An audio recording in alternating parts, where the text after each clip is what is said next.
Hello, I'm Randy here. Today I'm going to be showing you how to use essentially a Harbor Freight tire changer here, how to change a couple of tires. Namely, we're going to be taking the tire off of that one, completely off, because, well, that should be pretty self-explanatory.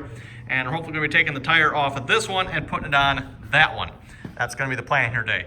So I did not purchase this at Harbor Freight, but I believe this is the same model Harbor Freight sells and probably a bunch of the other cheap tire changing thingamajiggers out there as well. So if you've never used one of these before, number one, make sure you have it solidly mounted. In my case, I've mounted it to this hunk of concrete here, which I put a 3-point hitch on as well, by the way, so we can pick this up with the back of the tractor. Makes a great weight too, by the way. But yes, definitely make sure you have it solidly mounted.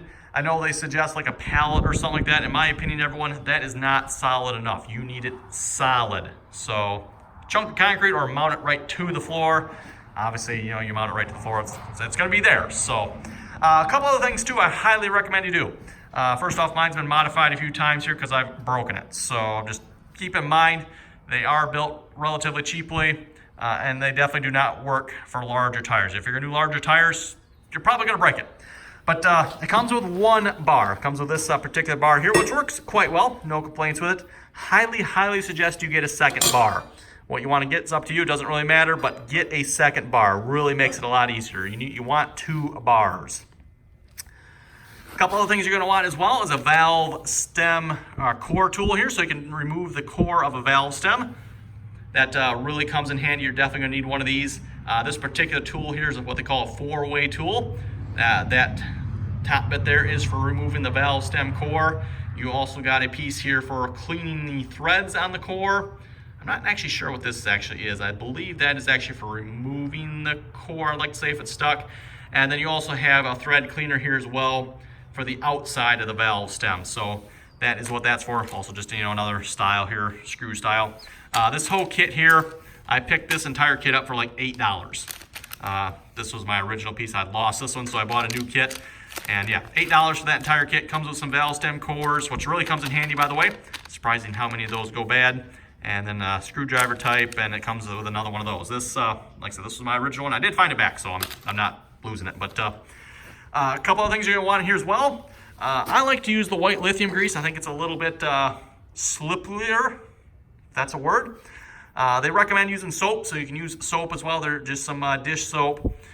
So just keep that in mind. You're gonna want something that's gonna provide some slip for the tire, for the tools. So soap or, like I said, grease probably isn't necessarily recommended for the rubber on tires, but in this case it's not going to matter, because at least on that tire it don't matter. And then at least with the white grease, I always just make sure I wipe it off when I'm done. But I like the white grease because it's slipperier.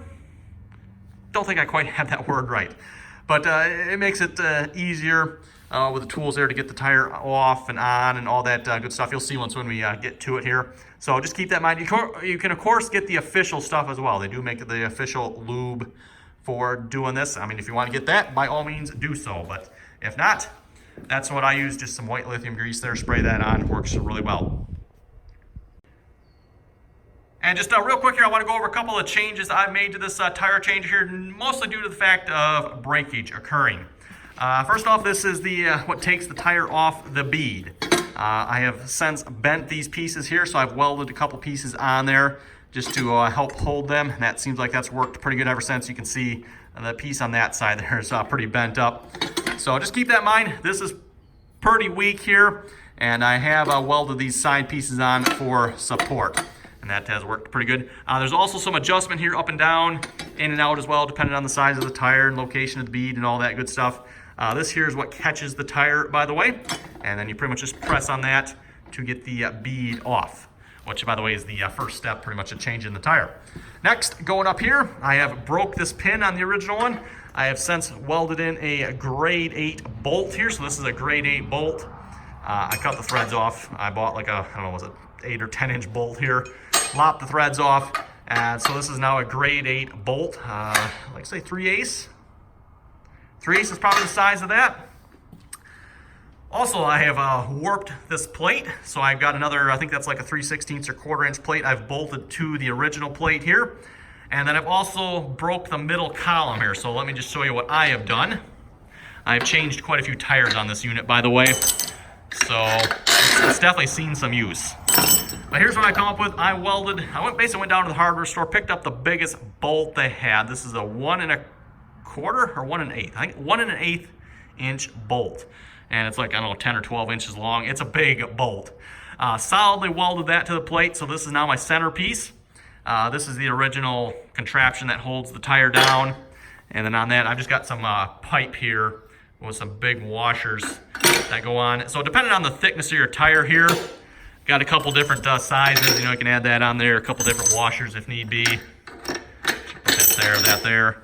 And then you'll bolt just to hold the whole thing down, tighten it down, and you're ready to go. So those are the changes I made. Like I said, they've been changes out of necessity, just because the unit here has broken. So keep that in mind. If you get one of these, it's fairly cheap. Okay, so first thing we're gonna do here is break the bead on the tire. And as I was mentioning a moment ago, got the tire up here, that little triangle piece down there. The tire is sitting up against that. And then this here, this bead breaker here, is gonna go down in between the tire and the rim. Gonna kind of force that down there. We're gonna take our red bar, again, this is the bar this came with here. We're gonna put that in the tube. Now, before you do this, normally you would remove the air from the tire, but, well, do I need to explain? Yeah, I don't think so. Nope. This actually might not break the bead on this tire here. It actually works if you have a couple pounds of pressure in the tire. That is actually recommended.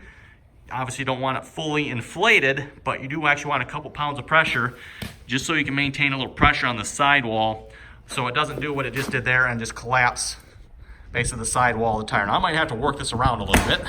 Looks like we're actually breaking it there a little bit, so get it in there a little bit better. You can see it's starting to peel away the bead. Of course, older tires, by the way, especially if they're rusty, you're basically just going to want to work your way around. So what we're going to do, pull that back out. Try to do this one-handed here. We're going to rotate this tire around. Maybe a quarter turn or so. There we go, that should be pretty good. Make sure we're up on that triangle. Put that back in there. And this is not probably the best examples because, again, this tire is so shot that it's actually going to be harder to break the bead on this tire than it would be a semi-decent tire. Surprisingly, this actually does hold air, by the way, at least for a few minutes. So I might actually try that. We'll put a little air in it. Oh, come on now, Cat. We're trying to get work done here. Really? Really?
Okay, so I ended up adding just a little bit of air to this tire, and then I was able to break the bead free. Again, basically the air adds a little bit of support to the sidewall of the tire here, so it doesn't just collapse on itself. And of course, on a better tire, this is gonna work better anyway. So this tire has air in it. I might have to take a little bit of air out. We'll see once here. I'm gonna try without taking air out first, and then we'll, if we have to, we can.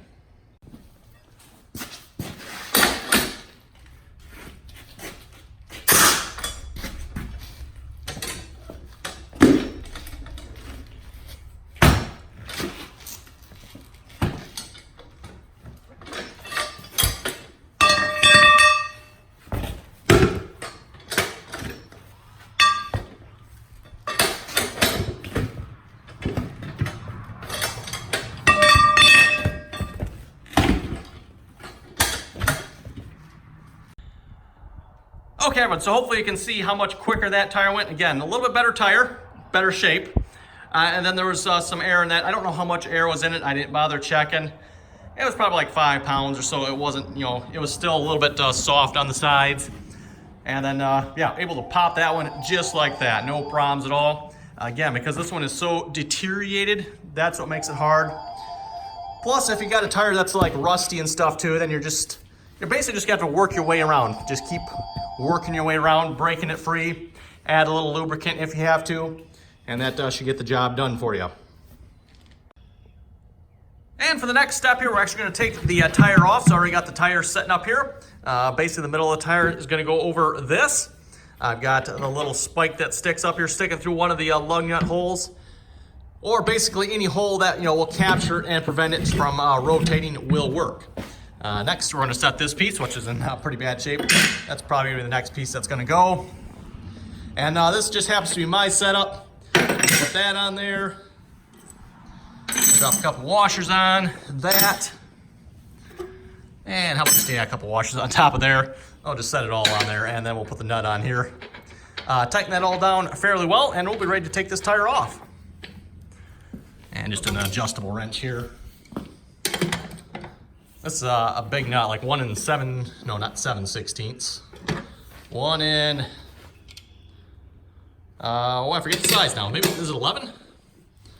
11/16 or something like that. It's a big nut, so, okay, that should be tight enough.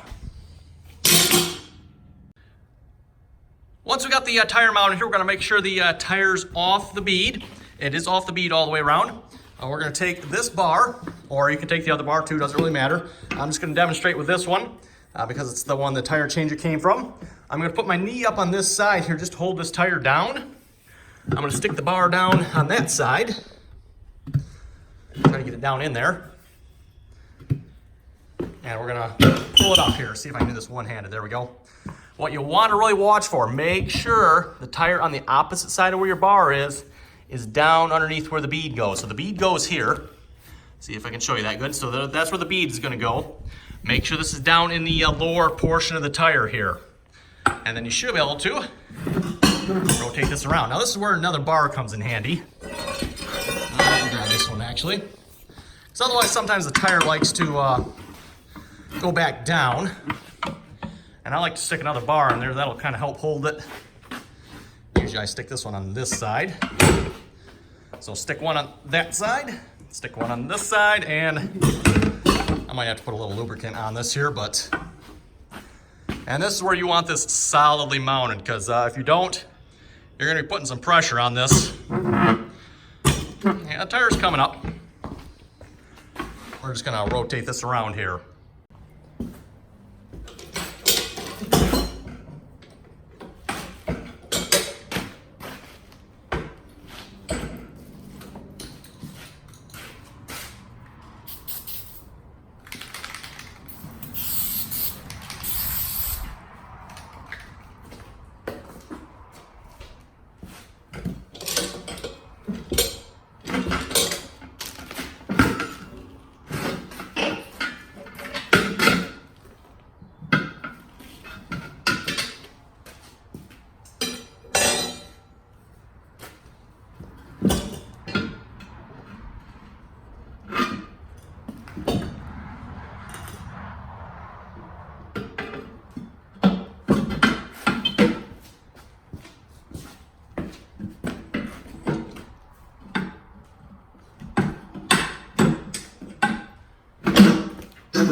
And just like that, that tire is off. Now if you're putting a tire back on this rim, it's ready to go. You put the tire back on, but in this case, I'm putting that tire on that rim, so I gotta get that tire back off as well.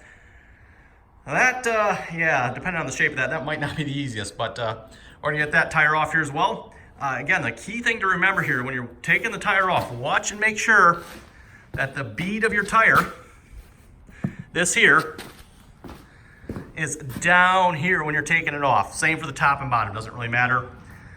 Usually the bottom side, I don't know why, it's always usually easier it seems like, but yeah, just watch that your tire is in here when you take it off. If you try to take the tire off while it's up in here, there's not enough stretch in the tire to do so. You're not going to get it off, or you're probably gonna break something yourself, the tire changer, something's not gonna work right. So anyway, I'm gonna get that tire off and then we'll be ready and I'll show you how to mount the tire. And just like that, everyone got the second tire off as well. That one actually came off really easy. Again, probably the poor shape it's in.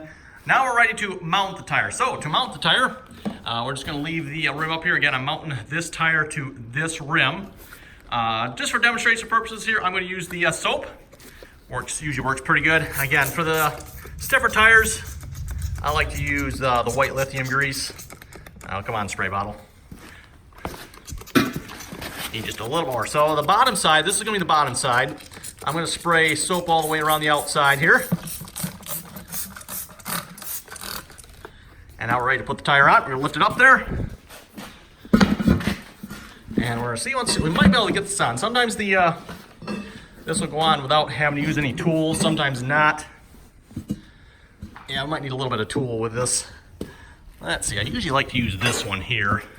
So I'm gonna hold it in on this side here. Try it on. Oh, a little too much of a bite there. Don't get too greedy, take a little bit at a time. Again, definitely works better if you got both hands for this, but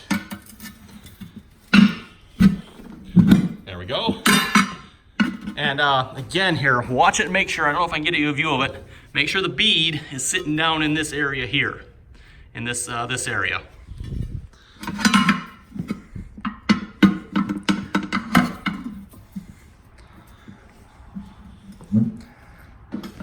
Come on. There we go. And just like that, it is on. Okay, now onto the top side. We're gonna do the same thing.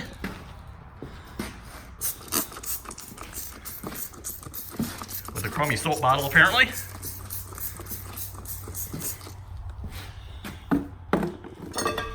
And where's the valve stem at? Oh. Right, okay, everyone, before I go any further, I guess I better put a valve stem in there. And the valve stem is accounted for. What we're gonna do here is we're gonna start on the opposite side of the valve stem. So roughly over here or so. We're gonna start by putting the tire in on this side. And we're gonna grab, usually I like using this one here for this. And how this is gonna work, this little hook on the bottom is gonna hook underneath the rim here. And let's see what's here. We're gonna have to go, yeah, this should be the right direction. Now again, I'm probably almost gonna have to use two hands here, or you can put a clamp here, and you're gonna wanna hold. Let's see if I can do this one-handed. I put my knee here.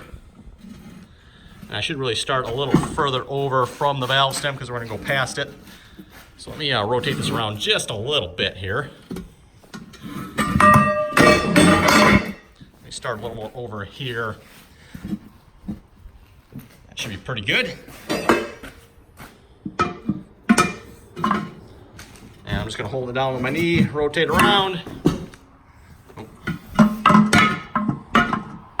Works better, like I said, with two hands, but for demonstration purposes here, you basically need to hold this side in to get it started. Otherwise, it's just gonna kind of follow you around. So let's try this one more time here. Okay, I'm gonna use two hands.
And again, everyone, that's where 2 bars comes in handy.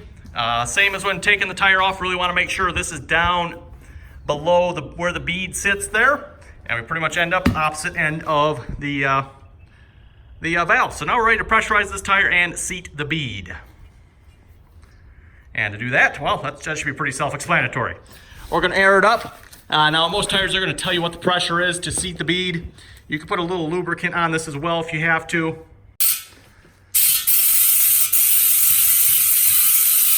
And this is always the fun part, because there's no tube in here. We're going to have to get it to seal.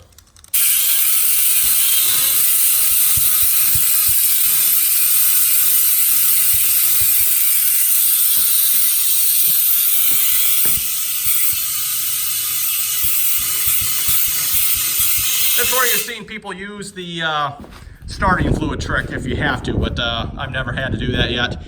Usually work it around here and it will seal at some point. Okay, everyone, one dumping rain shower later all of a sudden. Wow, talk about a surprise. Well, we could see it was coming. I don't know if you noticed in the previous clips there, we were getting some flashes of lightning and thunder rumbling. And yeah, we got dumped on all of a sudden. So anyway, this pretty much wraps up the video here for changing out this tire. Unfortunately, this tire here must have a hole in it, and yeah, doesn't want to seat real well, but we do have it on there. By the way, if you ever get a tire that does not want to seat, what you can do is put a ratchet strap around the middle here and tighten it down. I want to be careful you don't tighten it down too much, because otherwise you can crumple the tire in, but squeeze the tire slightly and that should help you in seating it. And hopefully this shows when it goes to change the tires, it's actually really not that hard. My recommendation, again, make sure you have 2 tired bars. 2 of them really makes a big difference. You know, get the one stuck, you can't go any further. You got the second one, you can work from the other direction, pry it over. So big suggestion there for me, have 2 of those tire irons. Really makes a difference. Also make sure you use lubrication. Like I said, I like the white lithium grease myself. It's a little bit slicker. Again, oil-based products are not recommended for tires. White lithium, I'm pretty sure that's an oil-based product. So again, when I do it, I just make sure I wipe it off. And of course, you can always get the official stuff too. That would definitely be even better yet. Now, one last thing. If you're doing a road tire, you need to make sure you balance it. In this case, this is going on a disc, piece of farm equipment, so it doesn't matter at all. But if you're putting it on a road tire, you need to balance it. In my case, I use a bubble balancer. That's what I use, and that works quite well. And I'll try to do a video on that sometime. So anyway, you folks have any other comments or questions about this? Anything to add, be sure to put it down in the comments below, and I will try to answer them. And or if you got helpful suggestions on how to make the process better, be sure to throw them down below as well. So again, this kind of concludes the video on how to change a tire using the Harbor Freight tire changer. If you're wondering how long it takes, by the way, with 2 people, start to finish, and that includes taking the tires off, putting them back on the vehicle. All 4 tires, it takes about an hour to change the tires and balance them. With 2 people, it takes about an hour. It works really good with 2 people, by the way. That makes it a lot easier as well. So again, everyone, thanks for watching. Comments or questions, be sure to leave them below, and until next time.